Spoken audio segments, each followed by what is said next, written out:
नमस्कार दोस्तों, ब्राना study circle YouTube channel में आपका हार्दिक स्वागत है। दोस्तों, क्वेश्चन आंसर सीरीज से संबंधित 3 सीरीज आपने पिछले वीडियो में हमने पब्लिश की हैं।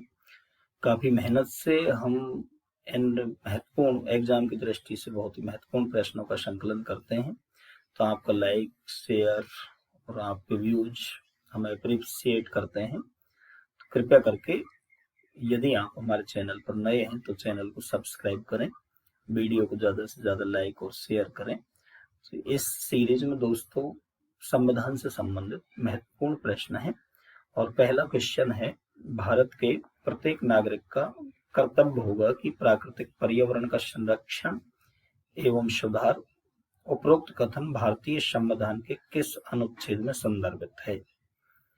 अनुच्छेद 21, अनुच्छेद 48A, अनुच्छेद 51A, अनुच्छेद 56। दोस्तों, पर्यावरण का जो संरक्षण है अनुच्छेद 48A। यदि विकल्पों में 48 भी हो तो गलत है। 48 में कृषि और पशुपालन का उल्लेख किया गया है, लेकिन 48A प्राकृतिक पर्यावरण के संरक्षण से रिलेटेड है। नेक्स्ट क्वेश्चन है, संविधान में मौलिक कर्तव्य किस संशोधन के द्वारा जोड़े गए थे? 40वां संशोधन, 42वां संशोधन, 44वां संशोधन, 45वां संशोधन। तो दोस्तों, मूल कर्तव्यों को जोड़ा गया 42वें संविधान संशोधन 1976। सन भी पूछ लेते हैं, किस वर्ष में मूल कर्तव्य संविधान का भाग बने? 42वें संशोधन 1976 के द्वारा संविधान का भाग बने। प्रधानमंत्री भी हमारे नोटिस में होना चाहिए। तत्कालीन समय पे भारत की प्रधानमंत्री इंदिरा गांधी थी। और मौलिक कर्तव्य कौन सी समिति की संस्तुति के आधार पर जोड़े गए, तो आपको ये भी नॉलेज में होना चाहिए। मौलिक कर्तव्यों से संबंधित समिति थी सरदार स्वर्ण सिंह समिति की सिफारिशों के आधार पर 42वें संविधान संशोधन 1976 के द्वारा प्रधानमंत्री इंदिरा गांधी के शासनकाल में मौलिक कर्तव्य हमारे संविधान का भाग बनाए गए थे। नेक्स्ट क्वेश्चन है दोस्तों, भारतीय संविधान निम्नलिखित में से कौन सी नागरिकता प्रदान करता है? एकल, दोहरी, उपयुक्त, दोनों, उपयुक्त में से कोई नहीं। तो भारत का संविधान हमें एकल नागरिकता की व्यवस्था करता है।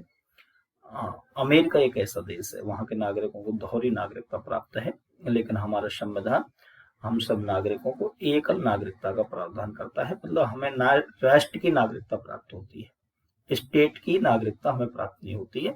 तो देश की जो नागरिकता है एकल है। दोहरी नागरिकता में देश की भी होती है, राज्य की भी होती है।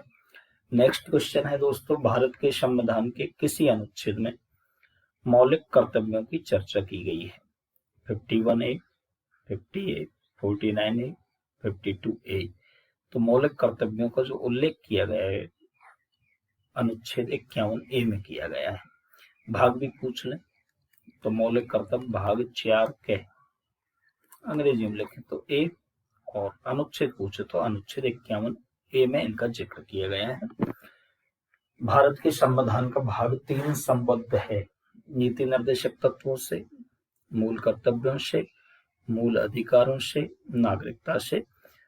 तो भारतीय संविधान का भाग 3 मूल अधिकारों से है, नागरिकता भाग 2 में है, मूल कर्तव्य भाग 4 के में है, नीति निर्देशक तत्व भाग 4 में है। तो भाग जो 3 है मूल अधिकारों से संबंधित है। नेक्स्ट क्वेश्चन की ओर गौर करें दोस्तों, मौलिक अधिकारों का निलंबन कर सकता है प्रधानमंत्री, संसद, राष्ट्रपति, सर्वोच्च न्यायालय, राष्ट्रपति। मूल अधिकारों का निलंबन आपातकाल के समय होता है और आपातकाल लगाने की शक्ति राष्ट्रपति में होती है। वायदवी विकल्पों में राष्ट्रपति नहीं मिले तो अपन संसद पर विचार करें। संसद में राष्ट्रपति स्वतः ही शामिल हो जाता है, लेकिन इसका जो राइट आंसर होगा राष्ट्रपति मौलिक अधिकारों का निलंबन कर सकता है। भारतीय संविधान के निम्नलिखित अनुच्छेदों में कौन विधायन सत्ता पर पूर्ण नियंत्रण लगाता है? अनुच्छेद 14, 15, 16, 17। तो अनुच्छेद 14 है। विधायन सत्ता पर पूर्ण नियंत्रण लगाने वाला अनुच्छेद है। नेक्स्ट क्वेश्चन है, भारतीय संविधान की अस्पृश्यता उन्मूलन से संबंधित अनुच्छेद है 15, 16, 17, 18। बहुत ही महत्वपूर्ण प्रश्न है, एग्जामों में बहुतायत देखा जाता है। तो अनुच्छेद 17 के अंतर्गत अस्पृश्यता छुआछूत का निवारण किया गया है।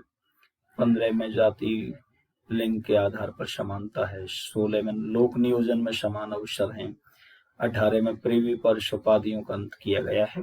तो अस्पृश्यता उन्मूलन या छुआछूत का जो अंत है आर्टिकल 17 में किया गया है। नेक्स्ट क्वेश्चन है, निम्नलिखित अनुच्छेदों में कौन भिन्न वर्ग में आता है? 14, 15, 16, 19। तो इनमें भिन्न अनुच्छेद होगा दोस्तों 19। इसलिए भिन्न है क्योंकि अनुच्छेद 14, 15, 16 ये तीनों जो अनुच्छेद है ये समानता के अधिकार से रिलेटेड है, जबकि अनुच्छेद 19 स्वतंत्रता के अधिकार से रिलेटेड है। तो वो तीनों समान है क्योंकि उनमें समानता के अधिकार का उल्लेख किया गया है, 19 में स्वतंत्रता के अधिकार का उल्लेख किया गया है। नेक्स्ट क्वेश्चन है, निम्न में से कौन सा मौलिक अधिकार नहीं है? बोलने का अधिकार, हड़ताल पर जाने का अधिकार, व्यवसाय का अधिकार, धर्म का अधिकार। तो दोस्तों मूल अधिकार नहीं है। हड़ताल पर जाने का कोई मूल अधिकार भारतीय नागरिकों को प्राप्त नहीं है।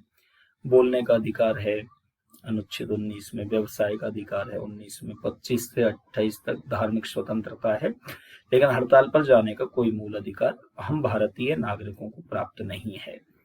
नेक्स्ट, 1976 में 42वें संशोधन द्वारा संविधान में नागरिकों के लिए कितने मौलिक कर्तव्य निश्चित किए गए थे? 8, 10, 11, 12। तो 1976 में जब मूल कर्तव्य जोड़े गए तो 10 मूल कर्तव्य शामिल किए गए। लेकिन प्रश्न यदि वर्तमान का हो, वर्तमान में संविधान में मूल कर्तव्य है तो वर्तमान में इनकी संख्या 11 है, लेकिन 76 में जब ये जोड़े गए थे तब इनकी संख्या 10 हुआ करती थी। नेक्स्ट क्वेश्चन है, निम्नलिखित मौलिक अधिकारों में से किसे डॉक्टर भीमराव अंबेडकर ने संविधान की हृदय और आत्मा की संज्ञा दी है? धार्मिक स्वतंत्रता का अधिकार, संवैधानिक उपचारों का अधिकार, संपत्ति का अधिकार, शिक्षा का अधिकार। तो दोस्तों संवैधानिक उपचारों के अधिकार को डॉक्टर भीमराव अंबेडकर ने संविधान की आत्मा, संविधान का हृदय कहा है। काफी बार विकल्प हमें आर्टिकल में होते हैं, तो संवैधानिक उपचारों के अधिकार का आर्टिकल भी हमें याद होना चाहिए 32। विकल्पों में यदि आर्टिकल ही दे रखे हैं अनुच्छेद 30, 31, 32, 33 तो 32 संवैधानिक उपचारों के अधिकार को या अनुच्छेद 32 को डॉक्टर अंबेडकर ने संविधान की आत्मा कहा है। संविधान की आत्मा से रिलेटेड एक प्रश्न केवल ये हो, संविधान की आत्मा कहते हैं तो संविधान की आत्मा दोस्तों प्रस्तावना को कहते हैं, प्रस्तावना को कहा जाता है। लेकिन अंबेडकर को जोड़ करके क्वेश्चन पूछा जाए, अंबेडकर के अनुसार संविधान की आत्मा है तो अंबेडकर के अकॉर्डिंग संविधान की आत्मा संवैधानिक उपचारों का अधिकार या अनुच्छेद 32 है। नेक्स्ट क्वेश्चन देखो दोस्तों, निम्न में से व्यक्तिगत स्वतंत्रता के लिए निम्नलिखित में से कौन सी रिट याचिका दायर की जा सकती है? मैंडेमस, क्यो वारंटो, हेबियस कार्पस, सर्सियो रे। हेबियस कार्पस जिसे अपन बंदी प्रत्यक्षीकरण भी कहते हैं।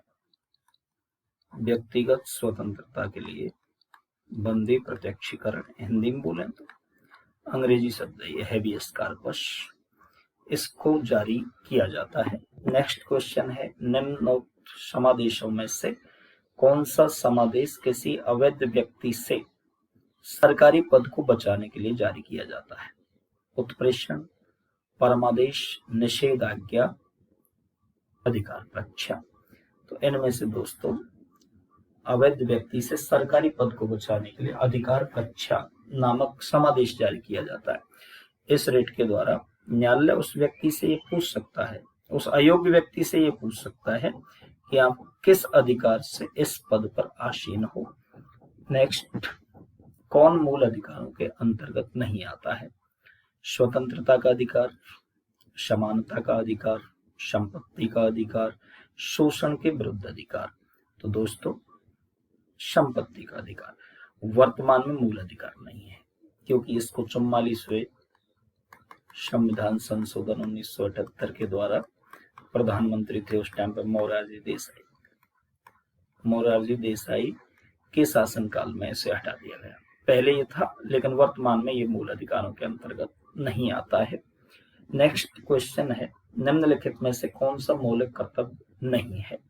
संविधान का पालन करना, देश की एकता अखंडता की रक्षा करना, धर्मनिरपेक्षता का पालन करना, सार्वजनिक संपत्ति को सुरक्षित रखना। तो दोस्तों, मूल कर्तव्यों में जिक्र नहीं है धर्मनिरपेक्षता का पालन करना।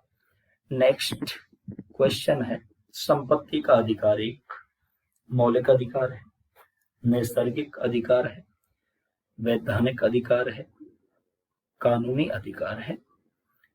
ये दोस्तों एक वर्तमान में कानूनी अधिकार है और इसे अनुच्छेद 300 कैद या ए में प्रतिस्थापित कर दिया गया है।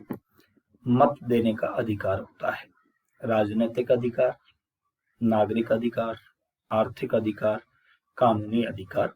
दोस्तों, वोट देने का जो अधिकार होता है वो अपने आप में एक राजनीतिक अधिकार होता है। नेक्स्ट, किस वाद ने संसद को मौलिक अधिकारों के संशोधन का अधिकार दे दिया? केशवानंद भारतीवाद, राजनारायण बनाम इंदिरा गांधी वाद, गोलकनाथवाद, सज्जन कुमार वाद।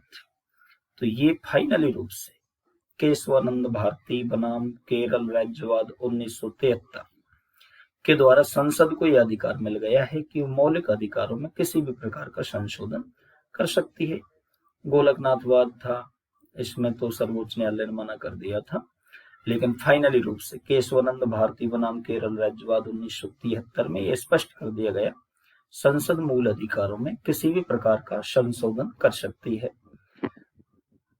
नेक्स्ट क्वेश्चन, भारत के कल्याणकारी राज्य होने का विचार पाया जाता है संविधान की प्रस्तावना में, मूल अधिकारों में, नीति निर्देशक तत्वों में, ए और बे दोनों में।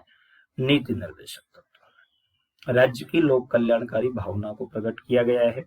कभी कभार इसका भाग पूछ लेते हैं, राज्य की लोक कल्याणकारी भावना का विचार कौन से भाग में प्रकट किया गया है?